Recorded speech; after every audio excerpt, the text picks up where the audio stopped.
La foncière Prosper bénéficie de 25% de réduction d'impôt. Qu'est-ce qui se passe si jamais vous perdez cette réduction d'impôt? Alors, il y a deux éléments qui sont rassurants. D'abord, on s'appuie sur un dispositif qui est le dispositif Madelin, qui existe depuis 19 ans.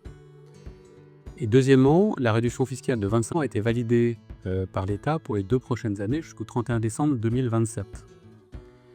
Au-delà de cette date, qu'est-ce qui peut arriver? On peut avoir une réduction fiscale qui va être réduite de 25 à 18. 18%, c'est ce dont vous bénéficiez quand vous investissez dans une jeune société.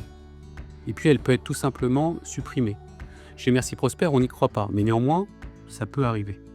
Si ça arrive, la foncière Prosper finalement se retrouvera avec un objectif de performance sans avantage fiscal, qui est donc de 4,5% capitalisé. Et donc, ce qu'on prévoit de faire dans ce cas-là, c'est d'aller voir des assureurs, d'être référencé en unité de compte, peut-être une unité de compte solidaire, et de trouver sa place en fait dans les contrats d'assurance vie et les plans d'épargne retraite. Et d'ailleurs, ça a beaucoup de sens par rapport à notre thèse d'investissement, puisqu'on est à la recherche d'une épargne finalement plutôt long terme, et donc ça prendra tout son sens.